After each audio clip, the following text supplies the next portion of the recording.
मोदी मोदी मोदी मोदी।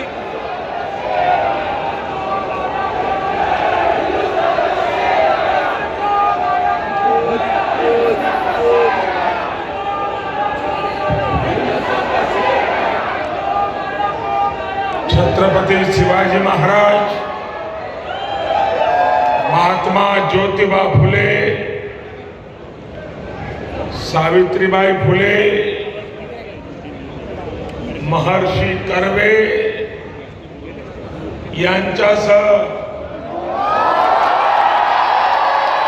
अशा अनेक प्रतिभाशाली साहित्यिक, कलाकार, दिसतं का ऋषी? समाजसेवक यांच्या वास्तव्याने पावन झालेल्या पुण्यनगरीतील माझ्या बंधू भगिनींना नमस्कार।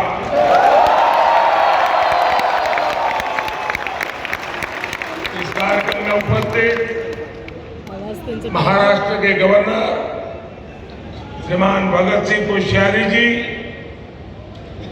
केंद्रीय मंत्रिमंडल में मेरे साथी रामदास अठावले जी, उप मुख्यमंत्री श्री अजित पवार जी, महाराष्ट्र सरकार के अन्य मंत्रीगण, पूर्व मुख्यमंत्री श्री देवेंद्र फडणवीस जी, संसद में मेरे साथी प्रकाश जावड़ेकर जी, अन्य सांसदगण, विधायकगण, पुणे के मेयर मुरलीधर मोहोल जी,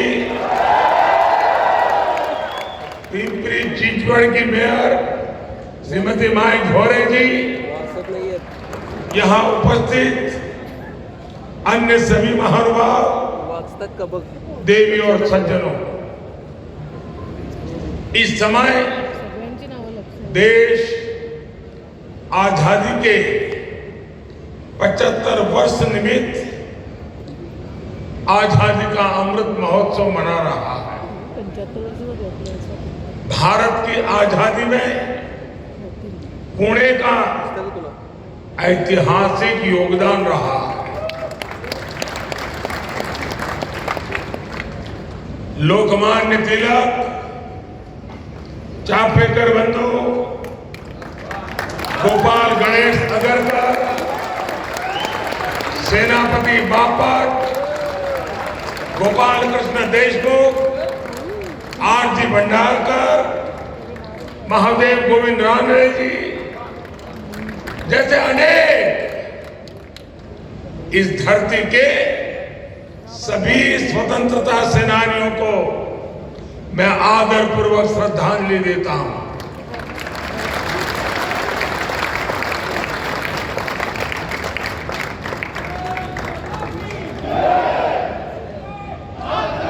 आज महाराष्ट्र के विकास के लिए समर्पित रहे रामभाऊ मार्गी जी की पुण्यतिथि भी है। मैं आज बाबा साहब पुरंदरे जी को भी आदरपूर्वक याद कर रहा हूं। कुछ देर पहले ही मुझे छत्रपति शिवाजी महाराज की भव्य प्रतिमा का लोकार्पण करने का सौभाग्य मिला है।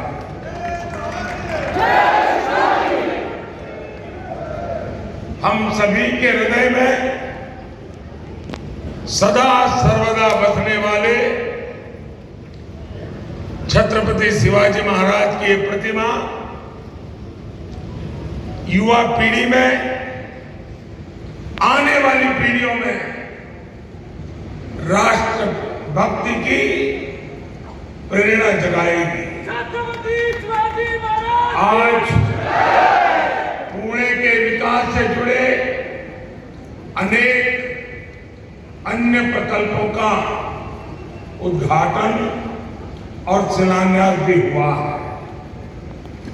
ये मेरा सौभाग्य है कि पुणे मेट्रो के शिलान्यास के लिए आपने मुझे बुलाया था और अब लोकार्पण का भी आपने मुझे अवसर दिया है।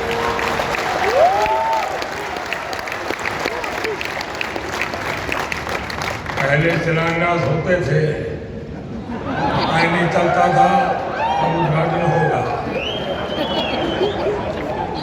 साथियों, ये घटना इसलिए महत्वपूर्ण है कि इसमें ये संदेश भी है कि समय पर योजनाओं का पूरा किया जा सकता है।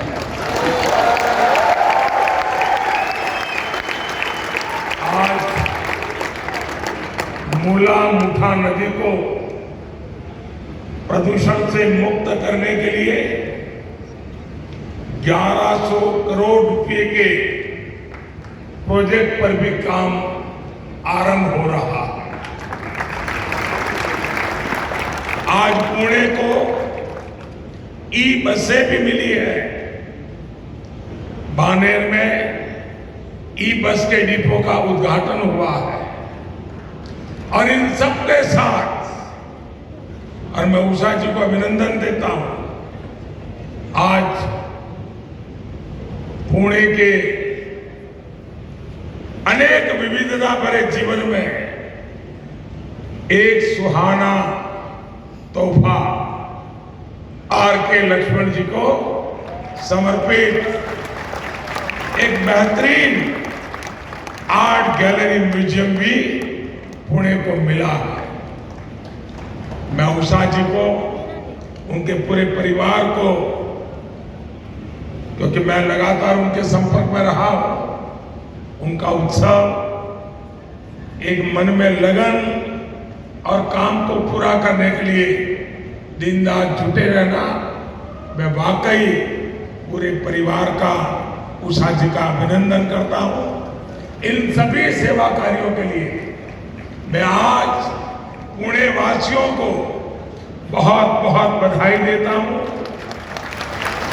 और साथ साथ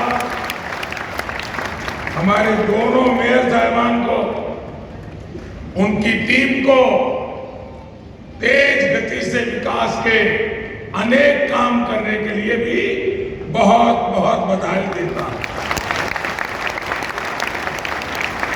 भाई और बहनों, पुणे अपनी सांस्कृतिक, आध्यात्मिक और राष्ट्रभक्ति की चेतना के लिए मशहूर रहा है और साथ ही पुणे ने education, research and development, IT और ऑटोमोबाइल्स के क्षेत्र में भी अपनी पहचान निरंतर मजबूत की है। ऐसे में आधुनिक सुविधाएं पुणे के लोगों की जरूरत है और हमारी सरकार पुणे वासियों की इसी आवश्यकता को ध्यान में रखते हुए अनेक मोर्चों पर काम कर रही है।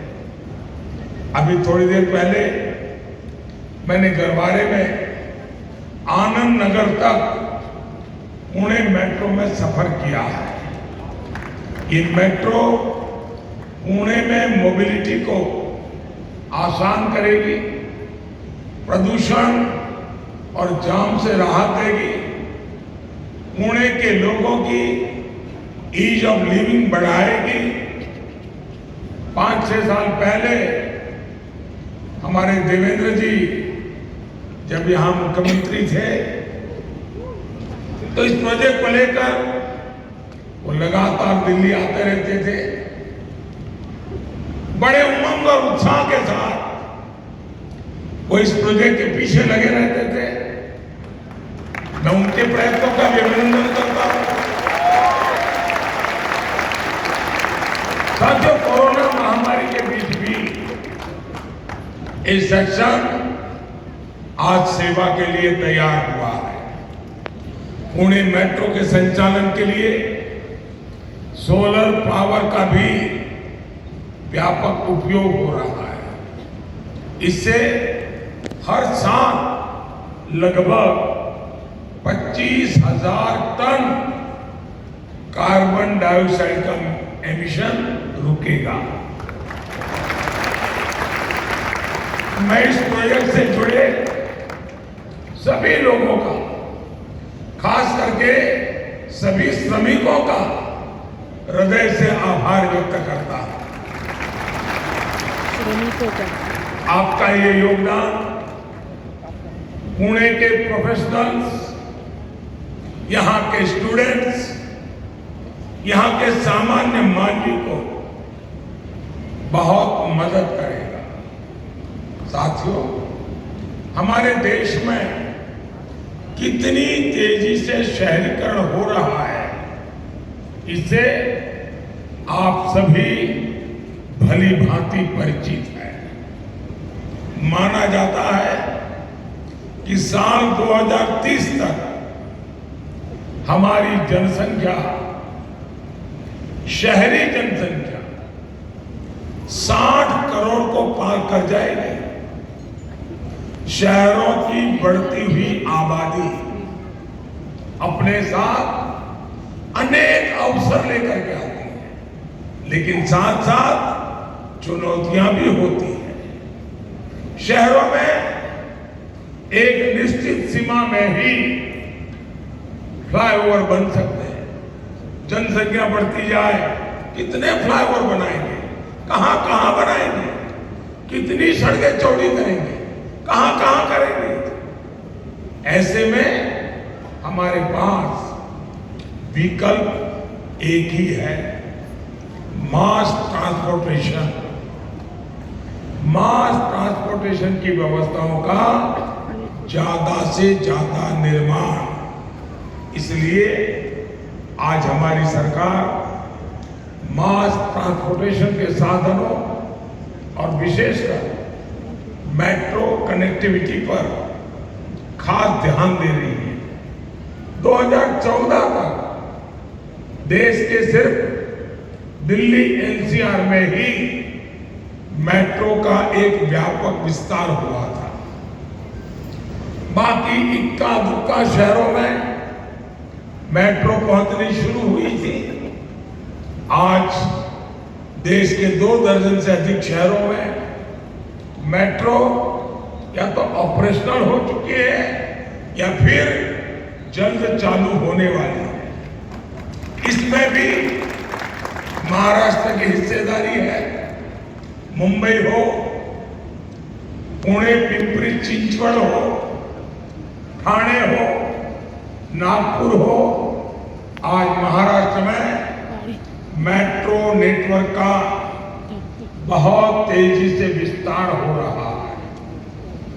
आज के इस अवसर पर मेरा एक आग्रह पुणे और हर उस शहर के लोगों से है जहां मेट्रो चल रही है। मैं प्रबुद्ध नागरिकों से विशेष आग्रह करूंगा। समाज में जो बड़े लोग कहे जाते हैं, उनसे मैं विशेष आग्रह करूंगा कि हम कितने ही बड़े क्यों न हुए हो, मेट्रो में यात्रा की आदत समाज के हर वर्ग को डालनी चाहिए। आप जितना ज्यादा मेट्रो में चलेंगे, उतना ही अपने शहर की मदद करेंगे। भाई और बहनों, 21वीं सदी के भारत में हमें अपने शहरों को आधुनिक भी बनाना होगा और उनमें नई सुविधाएं भी जोड़नी होगी। भविष्य के भारत के शहर को ध्यान में रखते हुए हमारी सरकार अनेकों परियोजनाओं पर एक साथ काम कर रही है। हमारी सरकार का प्रयास है कि हर शहर में ज्यादा से ज्यादा ग्रीन ट्रांसपोर्ट हो, इलेक्ट्रिक बसों हो, इलेक्ट्रिक कारें हो, इलेक्ट्रिक दोपहिया वाहन हो, हर शहर में स्मार्ट मोबिलिटी हो, लोग ट्रांसपोर्ट सुविधाओं के लिए एक ही कार्ड का इस्तेमाल करें, हर शहर में सुविधा को स्मार्ट बनाने वाले integrated command and control centre हो, हर शहर में सर्कुलर इकोनॉमी को मजबूत बनाने वाला आधुनिक वेस्ट मैनेजमेंट सिस्टम हो, हर शहर को वाटर प्लस बनाने वाले पर्याप्त आधुनिक सीवेज ट्रीटमेंट प्लांट हो, जल स्रोतों के संरक्षण का बेहतर इंतजाम हो, हर शहर में वेस्ट टू वेल्थ क्रिएट करने वाले गोवर्धन प्लांट हो, बायोगैस प्लांट हो, हर शहर एनर्जी एफिशिएंसी पर जोर दे, हर शहर की स्ट्रीट लाइटें स्मार्ट एलईडी बल्ब से जगमगाए। इस विजन को लेकर हम आगे बढ़ रहे हैं। शहरों में पेयजल और ड्रेनेज की स्थिति को सुधारने के लिए हम अमृत मिशन को लेकर के अनेक विध इनिशिएटिव लेकर के चल रहे हैं। हमने रेरा जैसा कानून बनाया ताकि जो मध्यम वर्ग के परिवार कभी इस कानून के अभाव में परेशान होते थे, पैसे देते थे, सालों निकल जाते थे, मकान नहीं मिलता था।